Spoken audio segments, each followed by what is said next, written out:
Welcome to Coffee Conversations with Les and Paul, 30 Minutes for God. A podcast sponsored by Piedmont Road Church of Christ and Ministry League. We are here to discuss Bible topics just as if we were asking Jesus himself. I am Les Sandifer.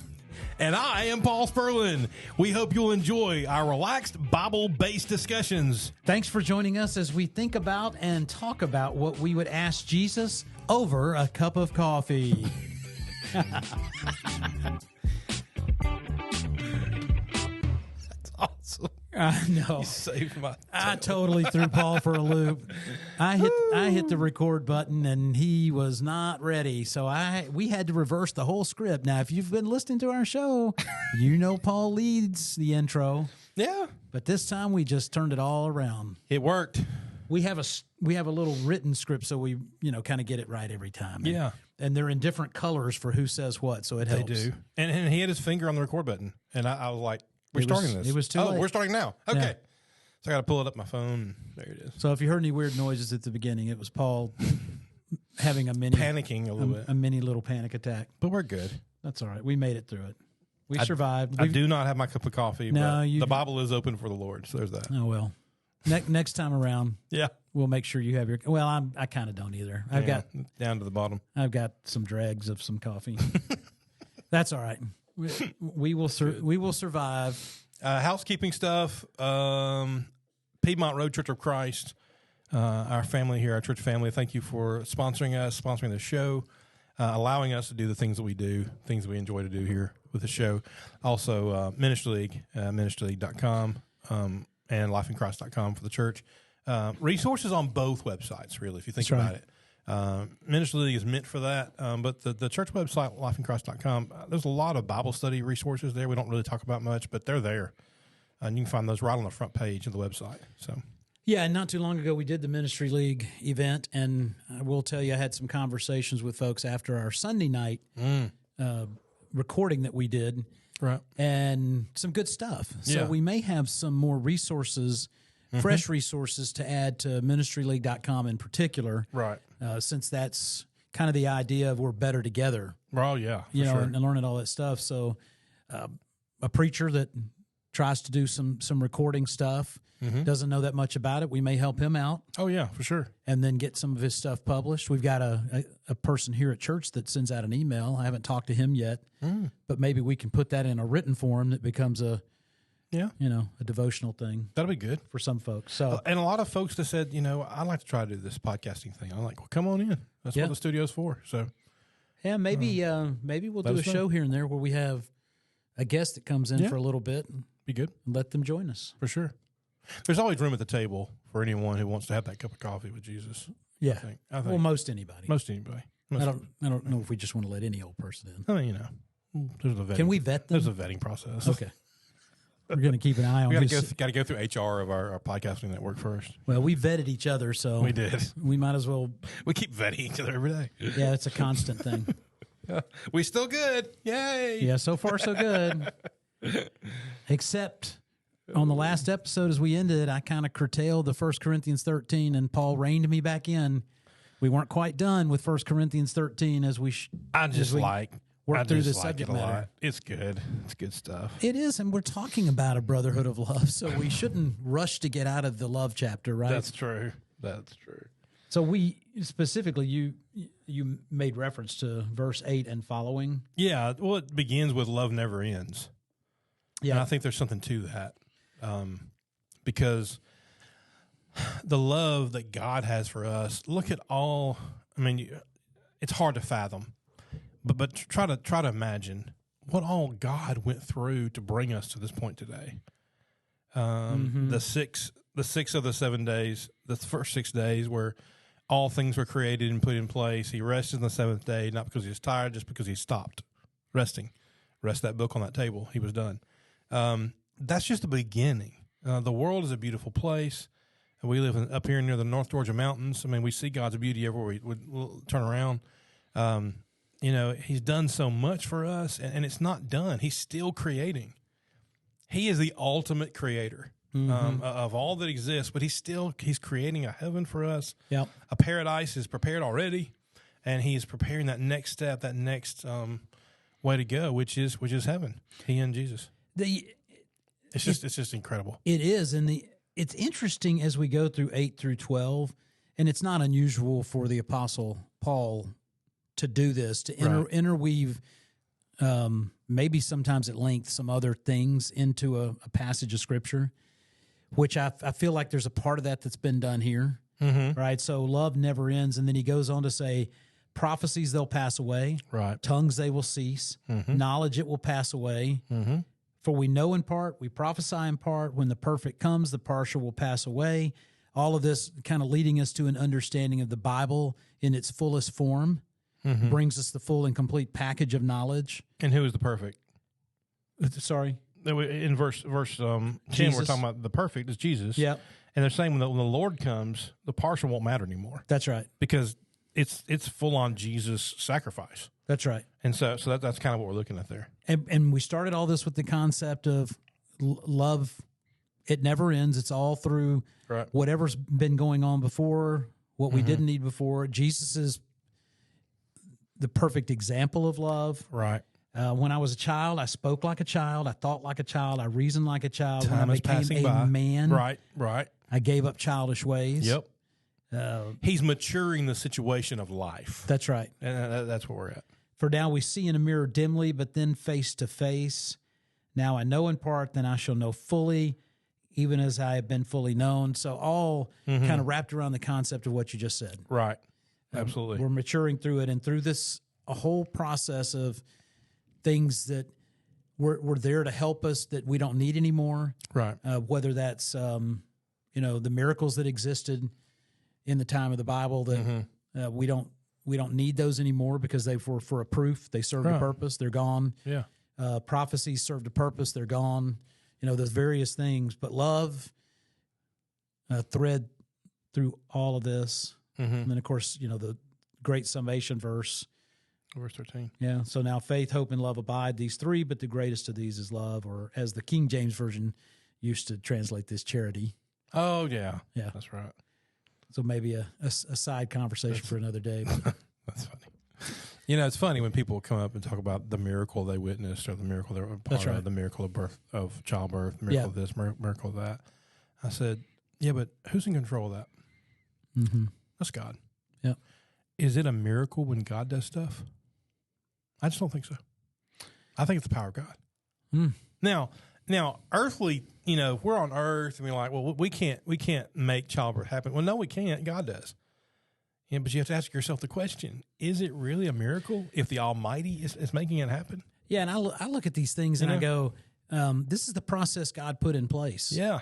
It's not miraculous that God put in place a process that happens. Right. It's miraculous when something happened in the Old and New Testaments, in that time frame.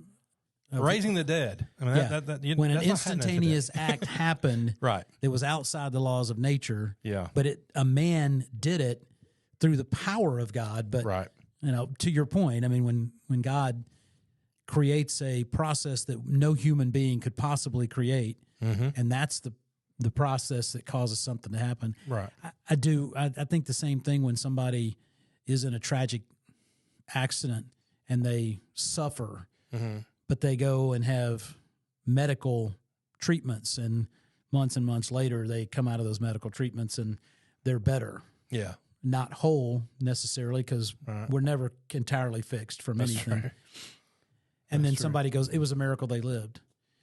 Yeah. Well, they didn't just they didn't get bangled in the car wreck and then jump up and they're whole again. Yeah. There was a process that occurred that it took time. God allowed to happen, right? Because of the medical professionals and the training and the advances in training and medicine and all those sorts of rehab things. But, that's a good point. So but I wince when people do that. Oh, it's a miracle. Really? I do too. It's just like that. But it's just not an understanding. That's true. The sad part. It's just not a full understanding of what God's really. But that's the things you learn over a cup of coffee. That's what you learn. I mean, that's right. You realize, wait a minute. Even if it's cold coffee. Even if it's cold coffee. Right now it's gone coffee.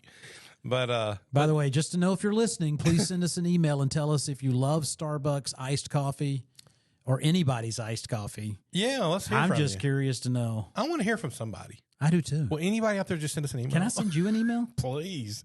That doesn't count. Convo.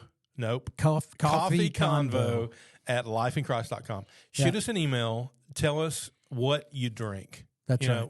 We prefer it to be in the coffee family. If not, tell us what you got. Yep. Yeah, I like the concept. That's good. Yeah, good stuff. So, anything else? I think that kind of covers it. I love the when I was a child, and now too. It's over. It's the maturity of life. We're to this point. Here's Jesus. Nothing else matters. Yeah. It's just really, really special. Well, it's a continuing growth process. Yeah. I feel like at 59, that was yesterday, by the way. May the 4th be with you. Yeah, I just dated when we recorded this. So you did. So whenever you guys Best hear birthday date ever. Yeah, Paul was super excited when I reminded him what my birthday was. I know. In fact, he reacted in a way that was priceless. I wish I had videoed it. No. What? Yeah. Let's go. Yeah, I'll relate something to the listening audience that I told you that on my 50th birthday, it coincided with the release of a Star Wars movie, and I don't remember what it was, but it was 9 years ago, so you Star Wars super fans will know. But whatever it was, that year there was a big promotional thing going on. May the 4th be with you. Sure. Because I think they released it on the 4th. My coworkers actually decorated my office with Star Wars stuff, and there's still a Death Star in that office. Wow. That's way up on the wall. So those are the fun things we do. I think it was The Force Awakens. I think this was... It was the first of the new ones. I feel confident this is an evidence of love. Yeah. In my life. I think so too. They love me so much. Oh, they do. That they decorated my office with Star Wars. Or maybe they just, it was an excuse to have fun decorating. I don't know. That's true. I can go with that. That's true. What a great thing. Yeah, you're definitely loved if someone would decorate your office like with Star Wars stuff. Oh, and I got old has-been wrapping paper in half the office. Still there. No, that's all gone, but they But the Death Star's still But they wrap things I would use. Oh. Right, so like your stapler? My keyboard, my stapler, they were wrapped in old, stupid 80s. Sitting where it usually sits, but it's wrapped up? That's funny. We did that to my boss one time. Yeah. We wrapped everything in his office in aluminum foil. Everything. His pen, paper clips, pictures, whatever it was, paper. We wrapped pieces of paper on his desk, and he loved it. Oh. He was cracking up when he walked in. That's funny. I was like, we did not help him unwrap it. Didn't help. That's funny. No help at all. That's love. That is love. That is love. It's an expression of something anyway. It is. Takes a lot of time. Wow. Star Wars. Yeah, Star Wars, sorry. Yeah. Paul, I may not be able to rein him back in. This may be the shortest show ever. I'll be thinking on it the whole day. That's all he's got. That's all he's got. I got more. I mean, it's still the weekend. It's your birthday month. Do you want to talk about John 13? Or do you want to talk about Star Wars? No, I'd rather talk about John 13. Okay. I mean, we can talk about Star Wars later. Yeah, that's fine. We can, once we close this out. A new commandment that I give to you, that you love one another just as I've loved you. We're in John 13:34. You also are to love one another. By this, verse 35, by this all people will know that you're my disciples if you have love one for another. He says it's a commandment I give to you, that you love one another. But this is the part, and I told you this before, this is really my favorite part of this whole passage. I need you to love one another just as I have loved you. Jesus is speaking. Jesus is about to go on the cross. We're about to lose him. He's about to leave his disciples. If you go into chapter 14, he literally tells them, I'm about to leave you. I'm going to leave where you are. Mm-hmm. I'm going to a place you can't go. So the sacrifice of death, he's saying, I want you to love each other as I loved you, but I loved you enough to allow my life to be destroyed so your life can live, so that you may live. He calls this a new commandment. He does. Leviticus 19:18. You shall not take vengeance or bear a grudge against the sons of your own people, but you shall love your neighbor as yourself. I am the Lord. Mm-hmm. You want to expand on why you believe this is a new commandment? Well, I think we're talking about it's a new law. Mm-hmm. It's a new law. Yep. It's a new reward. I think that there's some things that were understood. Well, like in the Old Testament, you mess up in the Old Testament, you get struck down, you're dead, you're gone. In the New Testament, as Christians, that kind of punishment doesn't reside. Yeah, and I think there's benefit to being a part of that new law. Now, the down part is you're having to go back and teach all the Jewish folks. We're not going to be literal about everything we talk about. That's right. Like the blood of Jesus. You're going to drink that blood. What are you going to do? You're disgusting. That's not what we're talking about. Yeah. You're going to chew his flesh. Don't be dumb. Yeah. No, I'm sorry. I mean, come on now. We're not doing that. That's not how we do things. Yeah. If there's somebody listening, let's not go that literal. I know. Yeah. That's not where we're at. That's not what we're talking about. No. So I think this new commandment he's talking about is a new opportunity. It's a new life. It's a new paradise, and it's a new law. Yeah, and it's kind of interesting when you think about how the Pharisees and Sadducees, I guess in particular, but Jews in general came to understand the law. The law was very physical in nature. Right. We had this conversation with the young people. We were talking in the context of, is it okay to get a tattoo? Is it okay to do this other stuff? And one of the prevailing things we left with them was this concept of God. When we transitioned to the new law, the old law became very much a literal physical thing. When it told you not to do something, then the Pharisees and Sadducees, the Jewish leadership, would expand that to every dot and tittle of what that meant. Right. Well, you can't work. Well, that means you can't pick this up, and you can't do that, and you can't pick that up. Jesus transitioned us to a much stronger, heart-based view of what he expected of us. For sure. Right? Yeah, absolutely. You're not supposed to be adulterous in your relationship with women. I'm telling you, don't even look at them. Yeah. Because then you've created lust in your heart. The old law would have been very much tied to the literal. Right. As long as you didn't go into the tent and lay with her, you were good. Even if you walked around the outside of the tent, hoping that she would get naked, right? And not to be too specific here or graphic, but that's the difference in where we go. And so you talk about a new law, and I look at this verse 18, don't take vengeance or bear a grudge against the sons of your own people. I think the translation for the Jewish audience back then would have been, love your neighbor as yourself means don't bear a grudge and don't take vengeance. Exactly. Jesus said, I want you to love as I love you. Yeah. And to me, it's a powerful love. Well, and I think that's looking at the notes you have provided to us on the subject matter when we did the class. Right. I think that was part of what was in your mindset, right? Yeah. The new is partly about just understanding that we're following Jesus' guidance as to how we love, which is beyond just the little very physical things. It's it's wrapped up in all sorts of things we do. Which also comes down a long-winded answer. No, it's good, but it's right here. But it's like we are to follow Jesus' example. Being unselfish. There's only one person who walked this earth who is the most unselfish of all people. And that's Jesus. That's right. He put himself on that cross. He allowed himself to die with a murderer walking free, which I think is a perfect picture of what exactly Jesus was doing. I think there's a reason why Barabbas was allowed to walk. What was the words? A rapist, a murderer, a killer. I mean, a thief of life. I mean, so many things that were mentioned. It's like, and Jesus, the Son of God, the Messiah. Y'all were told the Messiah was going to come here. We told you to come here. We said you wouldn't believe it was him. Right. You wouldn't respect the son of Nazareth. Man of his home country. But here we are. Yep. You were told, and here we are. But the point is, Jesus is giving a life raft to any person who has ever existed. He's providing a mercy. He's providing a love. He's providing an unmerited favor, an opportunity for salvation. He is giving these things by going to that cross and showing, I need you to let the most scumbag person who's ever lived to walk, because I'm letting you know that I'm going to give that opportunity to anybody. And why was he allowed?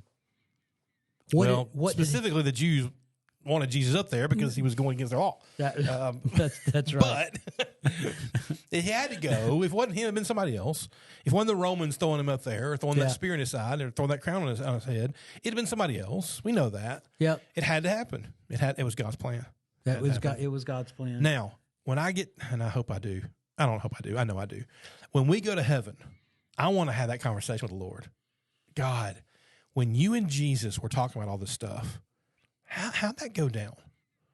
You know, how did Jesus take the fact that your creation is going to do this to him when he's down there?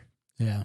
I mean, that's that and the dinosaurs question. But other than that, you know, there's so many things that you know, it's like, let's talk about this stuff. What's the dinosaur question? Dude, it's a Stephanie story. She doesn't. It's okay. Okay, I keep telling her to go to Job, but whatever. Anyway. I know, exactly. By the way, that's we won't chase a tail of a cedar. I'm just letting you know. We won't chase the rabbit, but I love it because I've told, well, any class I've ever taught, and we get on the subject matter, I'm like, if you don't believe dinosaurs existed and dragons existed, you ain't read Job. That's right. Because he straight up tells us. Revelation. Or Revelation. You said dragon. I'm saying, go there. Let's go there. But I mean, you know, one of those two creatures that God challenged Job to say, hey, look, did you make, exactly. and I'm grossly paraphrasing, but did you make this creature that breathes fire? Yeah. No, you didn't. I did. So sit back and take a breather there. Enjoy the ride. Job. And, you know, listen to me while I regale you with my, all the things that I did for you. No wonder he allowed the devil to mess with him. And think about it. And speaking of, we're all over the place now. Well, and speaking of love, I mean, you think about the things that God. Job's a perfect example of the love of God. That's because he allowed Job to speak his mind. He did. Now, in Job's defense, he had some pretty awful friends and chatting up in his ear. Yeah, he had a wife that wasn't as strongly, at least based on the limited scripture we have, right? Not as strongly faithful as he was. But yeah, no, that's a great reference, man. And it's a great 42 chapter read. Yeah. A lot of which is just that's awesome. It's just the essence of who we are as individuals on this earth. Yeah. We're constantly questioning God. We're constantly questioning. Well, I mean, you just look at the stupid when they said, well, you must have done something wrong. Yeah. Yeah. All of this stuff went away that you had. That's true. Clearly, that's your fault. Yeah. You know, you didn't live right. Right. And we know the truth in that matter. I have a kind of a question for you. When we think about this concept of loving as Jesus loved, I cannot help but think about the general religious world's view of love, God's love, and if God is a God of love, then why or this wouldn't or that wouldn't? Sure. And I didn't prep you for this, and I haven't really thought it through in great detail. But I'm thinking about when Jesus walked this earth. I don't think we see in Jesus the concept of what we think of as love today. Ooey gooey, always hugging, always touching, and just I think that's the way people see or characterize love in some ways. Yeah. I don't believe we see that straight up in Jesus in how he interacted with people. I think we see it in his actions. Right. Sometimes we see it in his words. We see it in the way he responded, which wasn't always kind and caring and put your arm around somebody and hold them. Sometimes it was, I'm going to straight up tell you the truth. And this is what it was. I mean, sometimes they questioned him. He drew in the dirt to get an answer, to get a point across. Yeah. I guess my question to you is, do you see it that way? I mean, do you see love as being a different concept than just we go up and hug somebody and we console them and we call that love. But sometimes love comes with a discipline. Love comes with the other side. Admonition kind of thing. Yeah. The encouraging one another, but sometimes it's the calling out in an appropriate way. But I mean, if you come to me and you say, Les, I'm not sure that's how you should be doing. Okay. I've had that happen. Yeah. I mean, we talked about somebody that I was really close to when I was younger. Yeah. And he did that for me. Yeah. And I would expect Paul to do it if he notices something in my life. Sure. Yeah. I mean, to me, that's the divide we have today with the idea of God's love. Well, it's a fast answer to the side hug. If you want to, seriously, if you love somebody and they go forward, they get baptized or they don't, they ask for prayers, you go up there. Why are you going up there? You're going up there to encourage them. Yeah. And you're going up there to encourage them. You're going up there to offer, would you call it a love offering? Just a brotherly love offering? Yeah. You hug them. I mean, you give them high fives. You shake their hand. What's the correlation to the side hug? Side hug is more appropriate. You know, okay. Full I was just trying to understand. Yeah. So I didn't know if that next was... time you see that, just see if that doesn't happen. Okay. It's just more appropriate. Yeah. It's whatever. You know, somebody gives me a full frontal hug. I'm like, dude, you better know me and be. You know, I'm fixing to say something I should say. But anyway, you know what I mean? It's more appropriate. You're like, okay, Paul, shut up.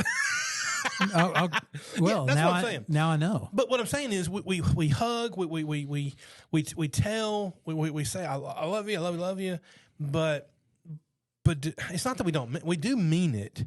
But sometimes we do those things because we don't understand how to communicate it in other ways. Right. I'm going to make what I think is one of the best points of the New Testament starting it out, and it's early. I know we got no more time left.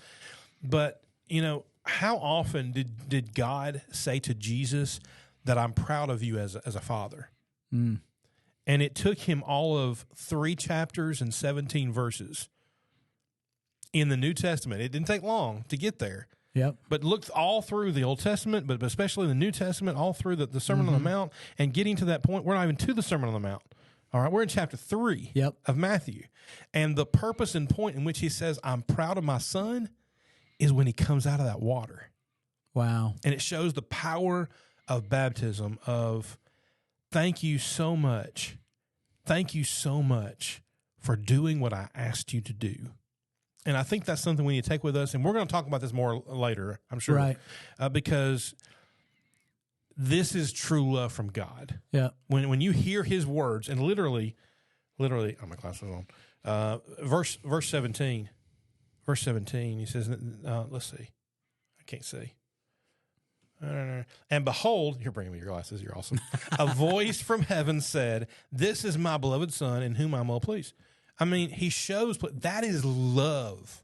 Right. Okay. If my dad ever looked at me and said, son, I love you, I'm going to believe it.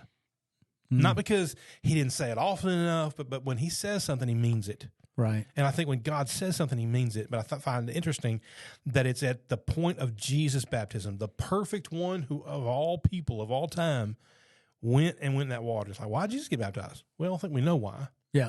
It's for salvation, because that's what God says you need for salvation. But also, it's because God asked him to. And so maybe we can flesh this out a little bit next time around when we talk some more about this idea of love. For sure. Because I see in it the concept of what you said about his love, him reflecting his love in his son for doing what he did. Yeah. And the idea that love is still there, but there is an expectation that you're going to do what he asked you to do. Right. He still loves you, but you still have to do what he asked you to do. Right. He doesn't reward you all the way down the pike. Right. Without doing what he's asking you to do. That's exactly right. Yeah. And maybe that's sometimes the disconnect we have in our life with love. I think so. Maybe. I think so. Because we replace it with other things. That's right. Don't do it. Yeah. Just be real. Be transparent. Just be. And I think we've got more to flesh out on this. I do too. Don't you? Oh, I think, yeah, for sure. For Les Sandifer, I am Paul Sperlin doing the outro. Thank you for being with us for our show.